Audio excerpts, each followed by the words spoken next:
buluse mati, tiange nggih mati. Lho, kok sakit ngoten, Mbak? Lah nggih. Jadi kadang-kadang iso stres wonge. Si mandat niku. Jadi nggih kadang iso stres, kadang mati ngoten niku kuwi. Nggih mboten wani wong. Kerupuk ya untuk kesukaan Bulus yang ada di kampung ini.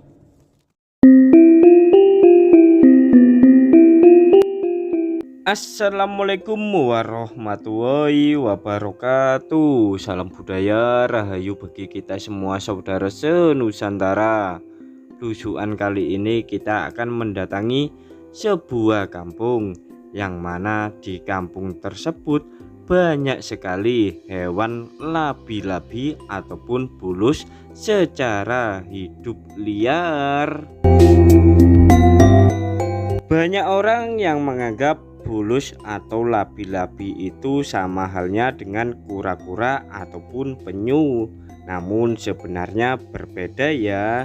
Namun labi-labi atau bulus tersebut merupakan sejenis kura-kura yang memiliki tempurung lunak yang memiliki nama Latin Amidia cartilaginia. Bulus atau labi-labi termasuk hewan omnivora yang dapat mencerna berbagai jenis makanan, mulai dari ikan, cacing, kepiting, bahkan biji-bijian, buah-buahan ataupun dedaunan. Namun kampung bulus atau labi-labi yang akan kita kunjungi ini sangat berbeda dari bulus atau labi-labi yang lainnya, yang mana bulus yang akan kita datangi ini makannya itu kerupuk serta roti ya, sedangkan yang lainnya tak mau. Selain memiliki keunikan, bulus-bulus ataupun labi-labi yang ada di kampung yang akan kita kunjungi ini yang hanya mau makan kerupuk sama roti saja. Namun ada cerita lain mengenai bulus atau labi-labi ini, yang mana barang siapa yang nekat atau berani mengambil bulus tersebut, maka akan ada terjadi hal-hal yang tak diinginkan seperti kehilangan nyawa ataupun pikirannya stres.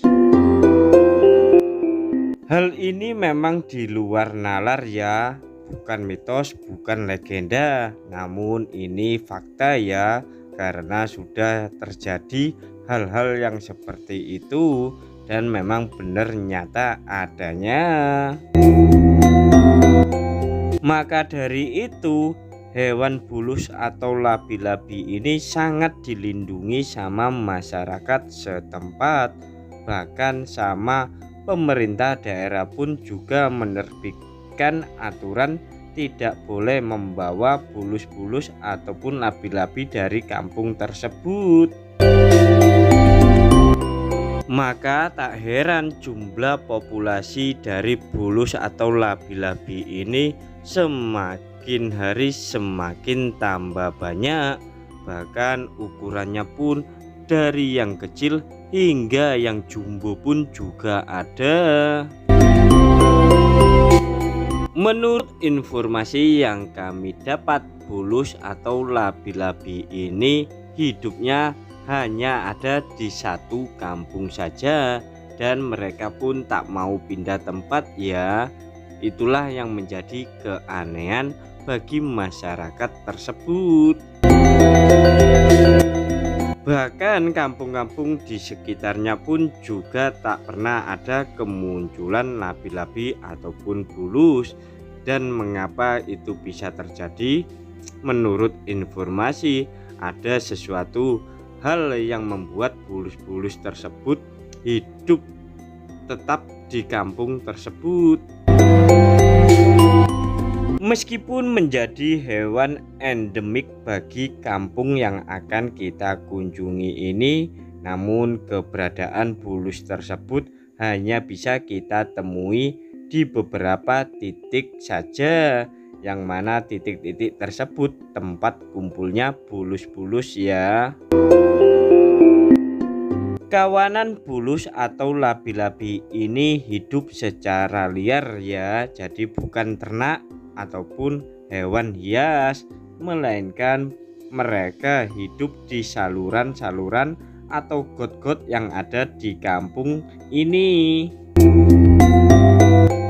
Nah, kalian bisa memperhatikan di kamera ini ya, ada beberapa bulus atau labi-labi yang sedang asik berenang, sedangkan yang lainnya ada yang sembunyi di lubang-lubang pinggir saluran air, ada pula yang bersembunyi di lumpur dasar sungai ini. Di lokasi ini bulus-bulus terbilang cukup jinak ya, jadi sering berinteraksi dengan manusia, sehingga apabila ada orang yang datang mereka tidak takut. Sedangkan di lokasi yang lainnya bulus-bulus tersebut masih liar ya, apabila ada orang yang datang mereka cepat-cepat sembunyi. Menurut informasi yang kami dapat, bulus atau labi-labi ini dipelihara dan digembala sama sosok-sosok yang tak kasat mata, yang mana sosok tersebut merupakan cikal bakal pembuat sumber mata air sungai ini. Menurut cerita tutur dari orang-orang tua di kampung ini, bulus atau labi-labi ini yang membantu Raden Lodrojoyo memindahkan sendang tawun dari dataran rendah menuju ke dataran tinggi, sehingga sumber mata air tersebut bisa mengairi seluruh area persawahan yang ada di sekitaran kampung ini, sehingga para petani bisa menanam tanaman padi dan yang lainnya setiap tahunnya. Maka tak heran masyarakat kampung ini setiap tahunnya menggelar acara untuk memperingati pengorbanan dari Raden Lodrojoyo, yang mana memindahkan sendang tawun ke tempat yang lebih tinggi, yang mana acaranya digelar setiap Selasa Kliwon setahun sekali. Maka barang siapa yang nekat mengambil bulus atau labi-labi ini akan mendapatkan sebuah kutukan, yang mana mereka akan kehilangan nyawa atau kehilangan akal sehatnya, bahkan tentu saja akan terkena sanksi serta denda dari pejabat daerah. Maka dari itu, bagi kalian-kalian para penonton video ini, jangan pernah sekali-sekali mencoba nekat mengambil bulus atau labi-labi di kampung ini ya. Coba kalian perhatikan baik-baik ya, salah satu rekan kami memberi kerupuk dan nyatanya banyak sekali bulus-bulus yang berkumpul untuk mengejar kerupuk tersebut, dan ini menjadi bukti bahwa bulus-bulus di tempat ini atau labi-labi ini berbeda dari tempat-tempat yang lainnya, yang mana labi-labi atau bulus ini doyan sama kerupuk dan roti. Menurut informasi, jumlah bulus atau labi-labi di kampung ini sekitar ratusan ribu ya, yang mana mereka sudah ada sejak zaman dahulu dan masih hidup hingga kini, yang mana memang aturan serta kutukanlah yang membuat kehidupan bulus dan labi-labi ini bisa hidup sampai saat ini.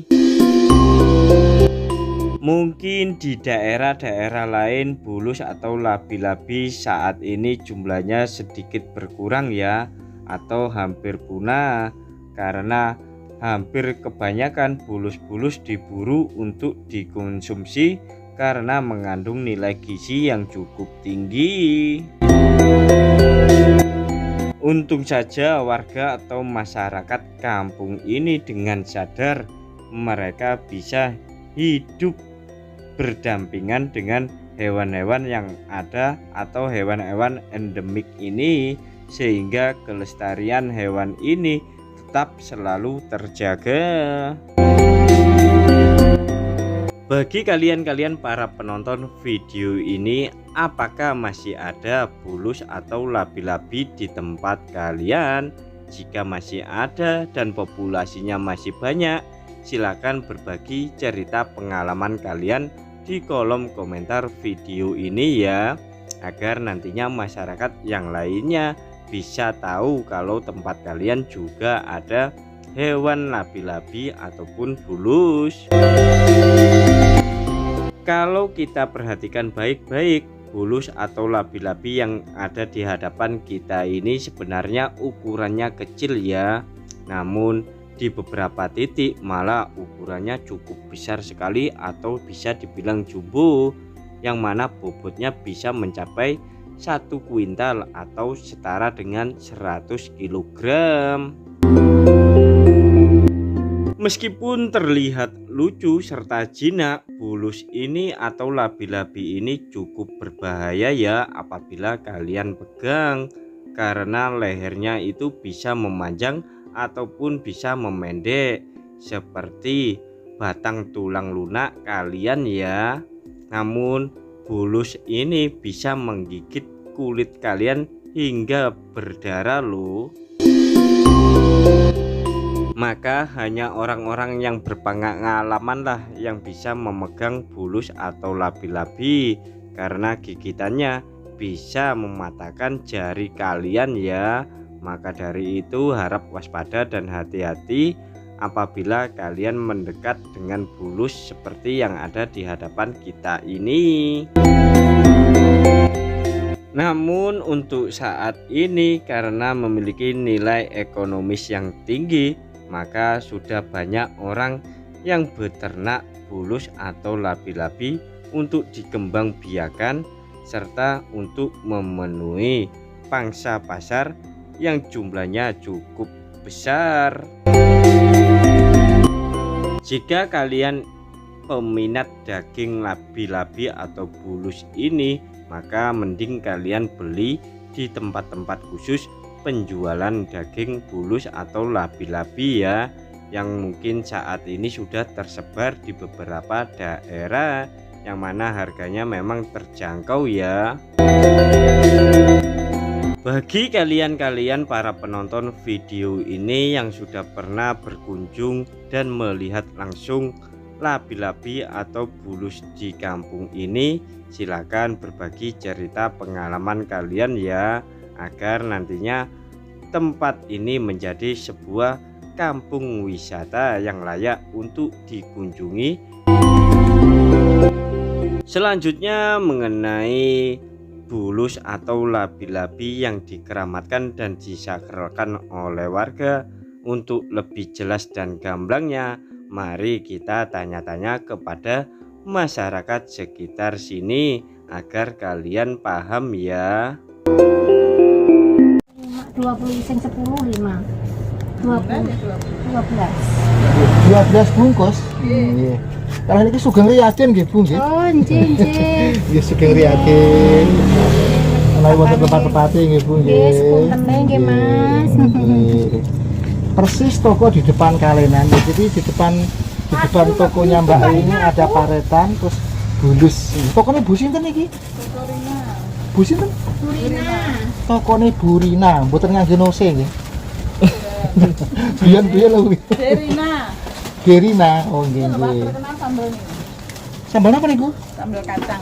Oh, produksi piyambak nggih, Bu nggih. Nggih, Derina sambal. Gerina sambal, tapi sambalnya jadi pakane bulus eman-eman. Mbak duwe karet kali ya, Mbak? Sik tuku kerupuk sik, HP-ne diragem. Bulus teng dusun tawun niku sak miringe jenengan niku umpun ket jaman riyen apa nggih? Nggih ampun sian kula direngeten pun enten nek bulus. Terus sak jaman jenengan dereng wonten niku bulus niku Pun enten nggih. turun-turun penduka niku. Turun-turun. Nggih. Sabar anggo HP ning. Lah kabare ngoten niku mboten wonten sing wani mendeti kan? Mboten Pak, mboten asal. Kadang malati Pak dipendet mboten asal. Tapi nek sapa karepe dhewe tok ado-ado ya kadang dipaek wong. Tapi nek teng mriku mboten asal. Nanti enten kejadian lah napa? Nggih mboten asal, jadi kadang-kadang iso stres wonge. Sing mendhet niku. Nggih, kadang iso stres, kadang mati ngoten niku kuwi. Nggih mboten wani ya wong mah. Tapi nek mblara tebe mboten napa-napa nggih. Mboten napa-napa nek pun ado. Hmm. Jadi nggih. Kok Kok saged ngonten? yang nggih duka. Lah nek niku nek nyadrana nganu lho Pak, wong niku enten sing jero silem piye robotne teng sumber. Nggih. Sumber gedhe bubal-bubal lho. Wonge dirobokne beleng. Nanti pancat to dhuwur ngambekne wong loro lho Pak. Kesane pripun kan? Diduka. Terus teng lebet niku anu Pak kuwadeg kaya desa biasa ngene iki Pak. Terus sumbere niku. Nggih. Padang teko dender-dender ki ndi ra Jawa aku. Oh, terus gua teng jero Nggih. sendang niku tembus Dugi dugi pundi-pundi pundi-pundi. nggih. Lho enten guwane niku. Nggih teng sumber niku. Oh. Oh, terus sumbernya niku dugi pundi-pundi kan? Nggih. Kula nggih heran kok. Tapi niku nek mboten turun nggih mboten saged Pak. Nggih kudu turun. Oh, turun temurun. Nggih. Niku keturunane jur kunci ngoten nah. Nggih, nggih. Oh. Nggih nek mboten Nek tiang lintune niku. Nggih, nek tiang lintune mlebet ngoten niku. mboten saged. Mboten saged. Turun, turun. Jadi umpama baik wis mati kuwi engko gendang putune lan anake ngoten. Nek kita besok piye? Nggih, nggih. Terus beli wedhus niku tanpa mau nggih wedhus kendit. Oh, wedhus kendit. Nggih. Nggih. Itu nggih wedhus kendit. Panggang.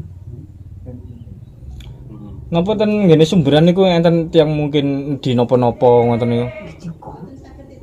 Enten kono. Napa enggak ada kekarepan ngoten niku. Mestine nggih. Enten nggih. Mestine. Nggih. Kadang-kadang dia enten tiyang nyekar ngoten niku nek punggen. Nggih tiyang tebing ngoten niku. Nggih, tiyang tebing. Full mistake Mas ya. Apa? Fulus tahun. Pripun? Tahun itu kan. Sing enten bulusé niku. Penuh dengan mistake kan ya. Dan jenengan wau pun dugi pundi Pak? Kesasar dugi mriko, terus tangrut yang mriko, padusane mriki terus. Oh, lan jenengan medal mriko. Nggih. Medal Margomulyo mriko. Batas jowe Gunung Sari. Berarti napa? Terus nek di pendet tiang niku mboten ngantuk ngoten nah. Turene nggih mboten masa. Oh. Terus enten kejadian nek mendet niku tiange pejah terus stres ngoten niku nggih. Turene nggih, turene. Turene. Nggih, nggih, nggih. Iku tanglet sing toko nika lho, nika radi napa pake niki nek. Oh. Nggih, nggih. Pak, napa leres terus ceritane niku sing mendet bulus utawa labi-labi mriki niku. Nggih, demben tiang Dombrau ke buluse mati, tiange nggih mati. Lho, kok sakit ngoten, Mbak? Lah nggih. Tapi niku kenyataan nggih. Nggih, tiang Dombrau. Terus sing urip di banana rene nah. Nggih, nggih. Tenang tali betul. Nggih ada ngoten nggih niku nggih. Nah, ini penjelasan dari warga sini mengenai bulus atau labi-labi ya yang memang memiliki hal mistis ya atau klinik yang memang tak sembarangan ya diambil.